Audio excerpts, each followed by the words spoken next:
19h45, la barrière Info Soir. Messieurs, dames, bonsoir et bienvenue à cette nouvelle session d'information du mercredi 20 novembre 2024. Les commerçants et revendeurs menant leur activité aux alentours du grand marché ont été victimes d'un déguerpissement après une sommation des autorités de la ville ce matin. Un déguerpissement qui n'est pas malheureusement passé sans heurts entre les forces de l'ordre et les revendeurs. Sekinot Sadou et Sadou Doumi. Le marché de Niamey, l'un des grands sites commerciaux de la capitale, était en ébullition dans la matinée de ce mercredi 20 novembre 2024. En cause, les occupants des alentours ont été sommés de quitter les lieux, mais ils ne l'ont pas fait. Les autorités municipales de la ville de Niamey ont instruit leur déguerpissement, chose qui a provoqué les émeutes des victimes en colère. Il a fallu l'usage du gaz lacrymogène par les éléments des forces de l'ordre pour maîtriser la situation. Des revendeurs impuissants qui voient leurs kiosques et étals déguerpis n'arrivent pas à contenir leurs larmes. On n'était pas au courant.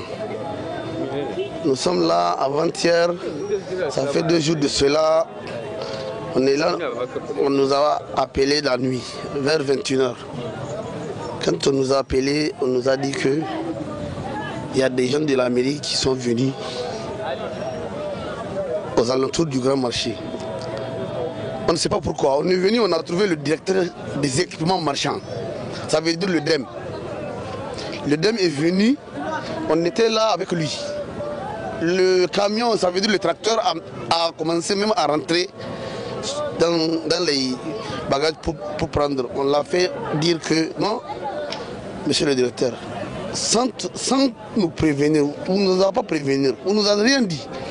On est là, moi je suis même chez moi, qu'on nous a appelé dire que les agents de la mairie ont amené le caterpillar pour venir prendre nos marchandises.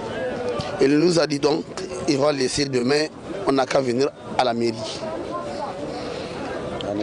À 9h. Demain, nous sommes rendus là-bas chez lui. Nous sommes rentrés dans son bureau. C'est la salle de réunion. On a parlé, on n'a pas vu, on n'a pas eu une solution. Il nous a dit d'aller dire à notre gens qu'eux, ils vont venir prendre, mais il va nous appeler après. À 15h, on vient. On a dit que 15h ne suffit pas. Toute opération qu'on va faire, il devrait nous donner un délai pour que nous puissions dire à nos gens. Et à 15h, on est venu.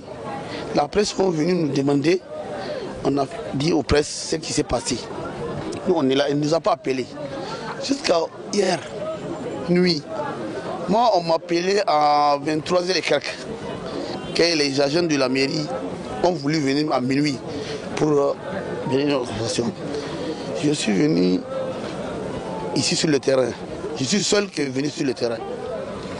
J'ai demandé au DEM, vers minuit, je lui ai parlé, je lui ai dit, monsieur le directeur, pour le Dieu, laisse-nous appeler nos gens, prendre nos marchandises. Il m'a dit non, ça ne lui concerne pas. Lui, c'est une affaire qui est déjà finie. Il a déjà communiqué, il a fait tout. On l'a négocié jusqu'à ce que lui, il n'a rien dit. Il a mis les caterpillars pour saccager nos marchandises. Pour ces revendeurs, les autorités municipales ont entrepris cette opération de déguerpissement sans sommation. Nous ne sommes que des gens qui cherchent de quoi manger. On n'est pas là où nous allons. Nous sommes là, derrière le grand marché. Moi, je savais qu'ici, c'est le plus grand marché du Niger. Dans tout le Niger, il n'y a aucun marché. Ici, c'est le centre commercial. On est derrière le mur pour chercher de quoi manger. Il n'a qu'à avoir pitié de nous. Nous ne sommes pas des délinquants. On est des gens, des pères de famille. Donc, nous cherchons de quoi manger. Il n'a qu'à avoir pitié de nous. Pour le bon Dieu, nous laissons un message aux autorités de la transition. Nous cherchons de quoi manger. On n'est pas sur la voie express. Nous sommes des gens qui sont coulés sur le mur. Pas sur la voie express. Nous cherchons de quoi manger. On ne veut que de la paix. Pour le bon Dieu, il n'a qu'à nous avoir pitié. Il n'a qu'à avoir nos pleurs. On est en train de pleurer pour lui. Pour le bon Dieu, là, il n'a qu'à nous arranger. Chargé à tort ou à raison, le responsable de la direction de l'équipement marchand d'EM de la ville de Niamey, que nous avons rencontré, a refusé de réagir sur le sujet, pourtant pointé du doigt par les victimes. Cependant, dans un communiqué de la ville de Niamey, en date du 14 novembre 2024, les autorités de la ville de Niamey justifient les opérations de déguerpissement des installations marchandes anarchiques pour des raisons de fluidifier la circulation et de sécuriser les populations et leurs biens. L'autorité de régulation de la communication électronique et de la poste, ARCEP, a soufflé ce matin sur ses 25 bougies au siège de cette institution. Une cérémonie marquée par le baptême de plusieurs salles de cette autorité de régulation du nom de ses tout premiers responsables afin d'inculquer leur amour et don de soi à cette institution, à l'ensemble du personnel. Le résumé avec Adam Moussoumana et Ibrahim Abdou.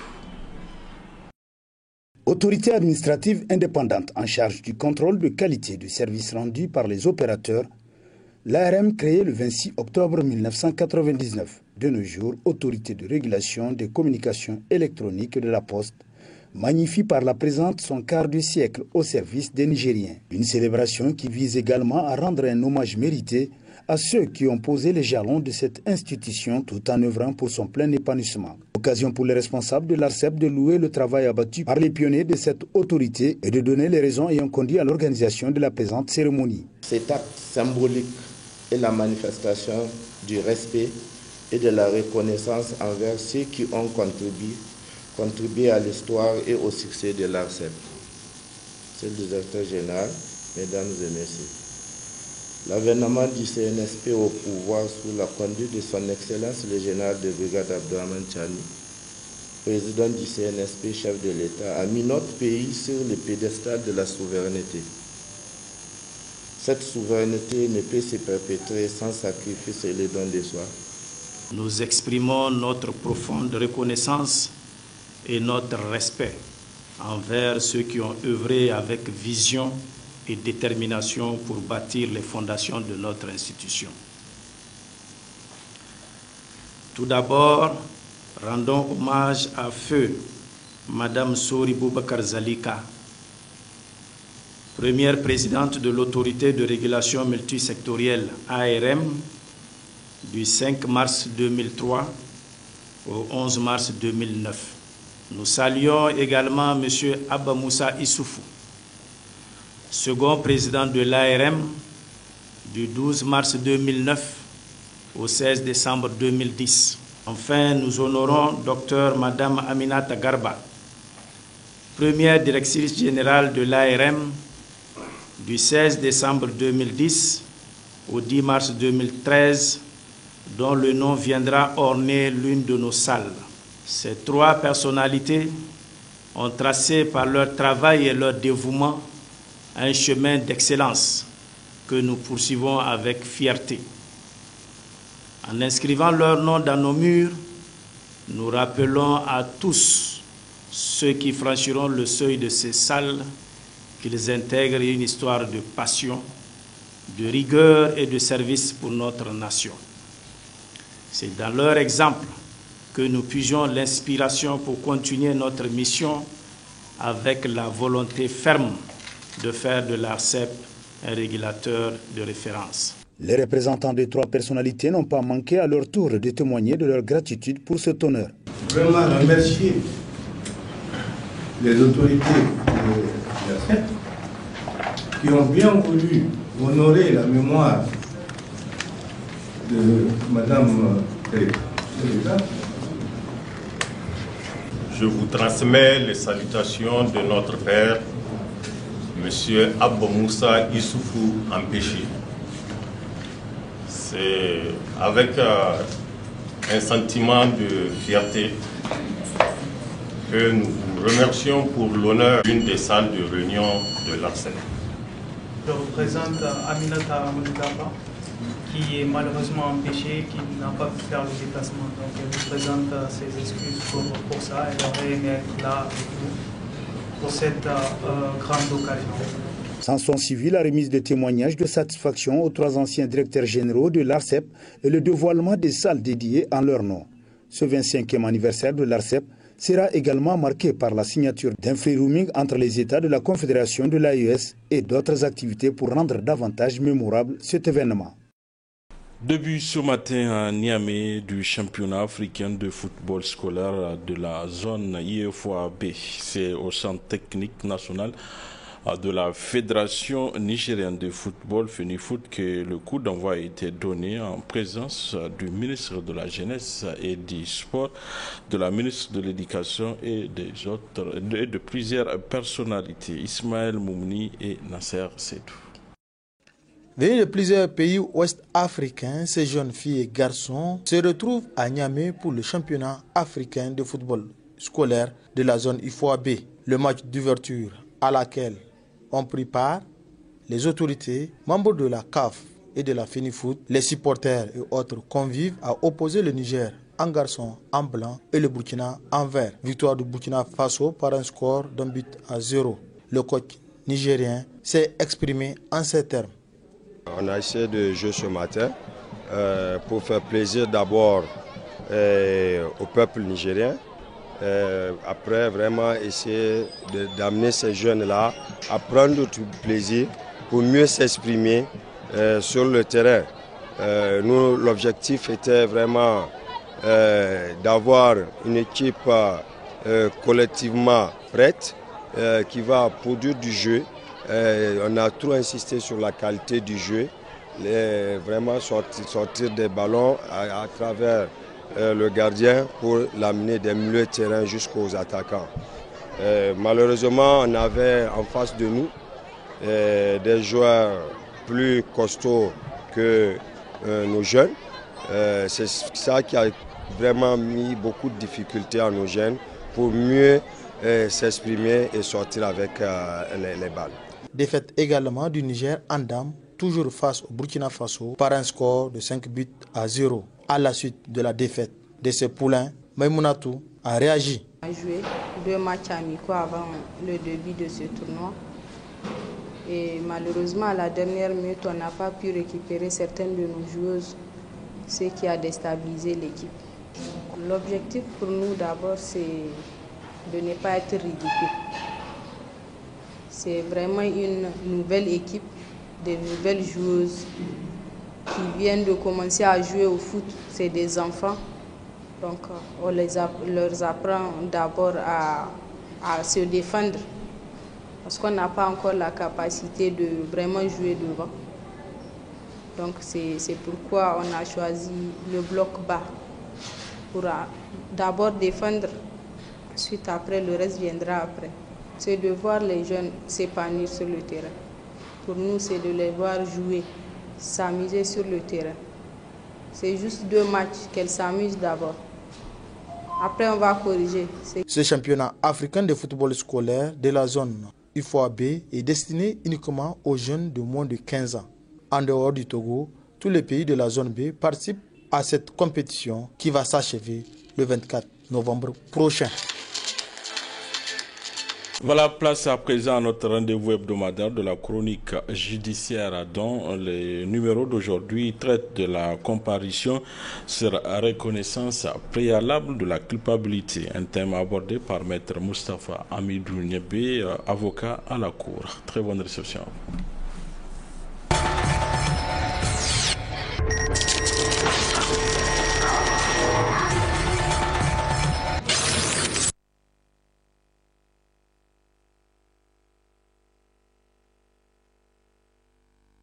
La comparution sur reconnaissance préalable de culpabilité est une procédure qui permet de rendre la justice de manière rapide, simple et moins coûteuse.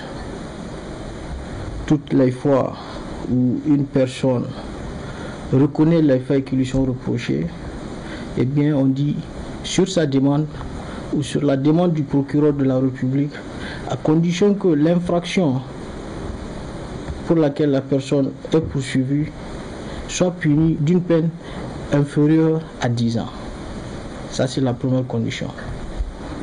La deuxième condition, c'est qu'il ne faut pas que la personne soit un mineur. Donc, relativement à la peine, une peine inférieure à 10 ans. Quant à la personne, il faut que la personne soit un majeur sur le plan pénal. Donc, c'est cette personne qui est âgée de plus de 18 ans. Si le procureur décide de faire application de cette procédure, soit sur sa demande, parce qu'il a aussi cette possibilité de faire la proposition à cette personne qui en réalité s'est déjà amendée. Parce que comme on a l'habitude de le dire, une faute avouée et à moitié pardonnée. Voilà une personne qui reconnaît avoir commis l'infraction, qui donne les détails nécessaires pour cette commission de l'infraction. Eh bien, on dit le procureur de la République peut décider de son propre chef de lui faire la proposition. Donc, il faut comprendre qu'à ce stade, on n'est pas encore à une décision devenue définitive. Ça reste une proposition de peine.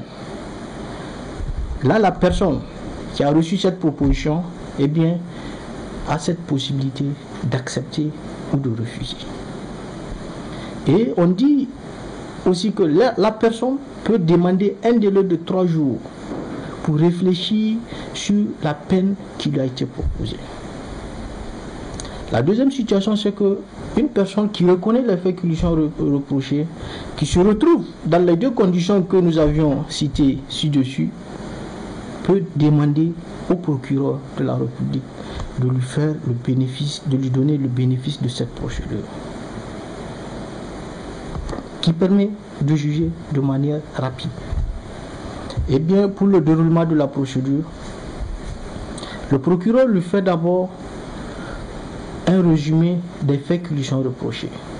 La qualification pénale, les faits en tant que tels, et le procureur lui fait une proposition de sanction, une proposition de peine. Là, ce qu'il faut aussi souligner, c'est que c'est une procédure qui demande à ce que la personne soit assistée par un conseil. Si la personne a les moyens, si la personne a déjà son conseil commis par lui-même, par ses choix ou par ses parents, eh bien, le procureur en prendra acte. Si la personne n'a pas les moyens, eh bien, on dit le président du tribunal, de la juridiction qui va connaître l'affaire, sera appelé à lui désigner un conseil commis d'office. La seule exception, on dit, c'est quand la personne poursuivie renonce de manière non équivoque à cette assistance. Parce que l'objectif étant de mieux conseiller la personne pour que la personne ne soit pas lésée. Parce que seuls les avocats, ou disons les avocats, sont à même de comprendre si une peine est juste ou pas au regard des faits de l'espèce. Eh bien, on dit la personne sera conseillée, sauf si la personne décide de renoncer. La peine proposée par le procureur de la République, on dit, ne peut être supérieure, je dis bien supérieure à la moitié de la peine d'emprisonnement en cours. Le procureur de la République peut décider de son chef de faire assortir l'intégralité de cette peine proposée ou une partie de cette peine proposée par une peine d'emprisonnement assortie du sursis. Au-delà de la peine d'emprisonnement, il y a aussi une peine d'amende. Et là, le législateur nous dit, cette peine d'amende ne peut être supérieure au montant de l'amende encourue, ni inférieure à la moitié de cette amende. Donc, la loi a vraiment bien encadré cette procédure, de telle manière qu'il y a une proposition qui a été faite, mais cette proposition doit rester dans les termes de la loi. Parce que j'expliquais tantôt que la peine d'emprisonnement ne peut être supérieure à la moitié de la peine encourue.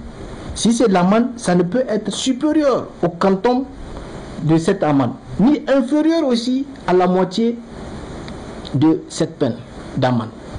Eh bien, après cette proposition, si la personne décide d'accepter directement la peine qui lui a été proposée, eh bien, le procureur de la République signe avec cette personne ce qu'on appelle un procès verbal de reconnaissance préalable de culpabilité. On signe un procès verbal où on fait démontrer d'abord, on explique la qualification, les faits d'abord pour lesquels la personne a été poursuivie, la qualification juridique donnée par le procureur de la République, la peine proposée, d'abord la peine encourue pour l'infraction, et puis le procureur revient pour donner la peine proposée. Et là, si la personne décide de donner son accord sur le champ, eh bien, la mention de cet accord va mentionner sur le procès verbal. Et les deux parties signent le dit procès verbal avec le conseil, soit désigné par la personne, soit commis d'office. Eh bien, là, si la personne n'a pas de conseil, elle peut décider de renoncer de manière non équivoque à l'assistance d'un conseil. Eh bien, dans ce cas, si le procès verbal a été signé, on dit, au-delà du procès verbal, il faut que le dit procès verbal soit entériné par un juge. Donc là, on renvoie le dossier à un juge, à une audience. Le jour même, s'il y a une audience en cours ou le jour le plus proche, on fait enrôler le dossier. S'il y a une partie civile dans la procédure, on fait appeler cette partie civile pour lui expliquer que voilà ce sur quoi le procureur s'était entendu avec la personne poursuivie. Voilà la peine qui lui a été proposée. Voilà l'acceptation de cette peine. Eh bien, qu'est-ce que la personne a dit par rapport à ses intérêts civils? C'est extrêmement important. Parce qu'une partie civile n'a rien à voir avec la peine d'emprisonnement qui lui a été proposée, qui a été proposée à la personne poursuivie. Certes, c'est elle qui a été directement souffert de l'infraction, mais pour ce qui est de la peine, c'est du ressort du ministère public. La partie civile est là pour préserver ses intérêts civils. Eh bien, on va appeler cette partie civile pour se prononcer sur ses intérêts civils. Quand le dossier arrivera à l'audience, le président de l'audience va vérifier la réalité des faits. Qu'en est-il des faits? Est-ce que les faits existent? Après cette vérification, le président va vérifier la qualification juridique donnée par le procureur de la République. Eh bien, après cette qualification juridique, le président va vérifier la peine qui a été proposée. Parce que, comme je le disais, tout doit rester dans les limites de la loi. Si tout est OK, eh bien, il revient au président maintenant de demander à l'audience est-ce que la personne poursuivie accepte cette transaction pénale. Eh bien, si la personne accepte, là, le président va juste constater cette transaction et homologuer ça. Mais si la personne refuse à l'audience d'accepter cette proposition, eh bien, le président, disons, va rejeter cette demande de transaction pénale. Ou l'autre situation, c'est que le président peut de lui-même constater que les conditions qui doivent être remplies pour que cette transaction ait lieu ne sont pas là, eh bien, le président peut de lui-même rejeter cette transaction pénale.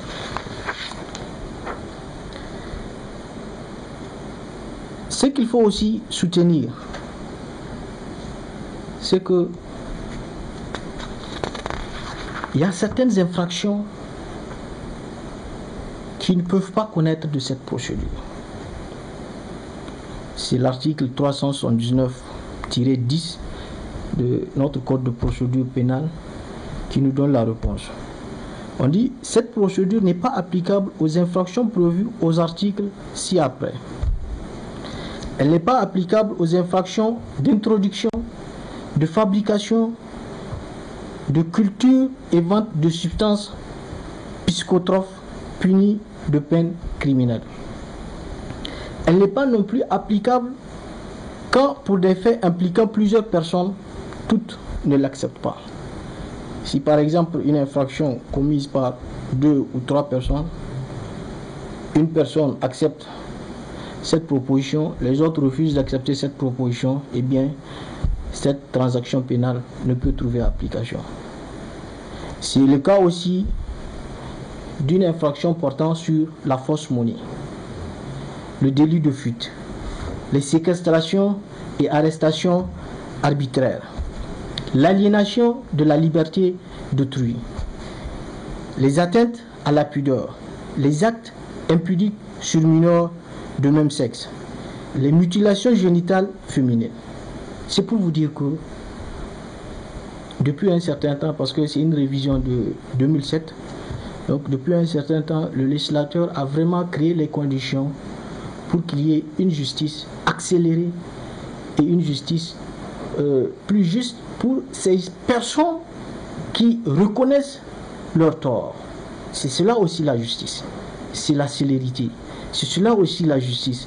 C'est pour permettre à ce que ces personnes ne se retrouvent pas dans des dossiers qu'ils vont traîner derrière eux toute leur vie.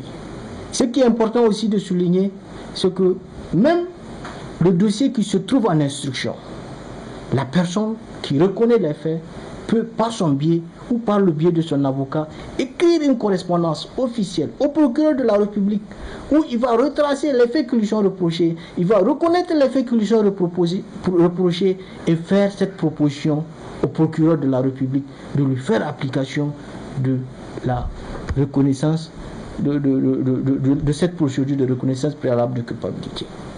Donc, depuis un certain temps, je vous dis, les juridictions ont commencé à faire l'application de cette procédure. Tout ce qui reste à dire, c'est que le commun des mortels doivent aussi s'en saisir de cette situation pour demander le bénéfice de l'application des dispositions 379-1 à 379-10 du Code de procédure pénale.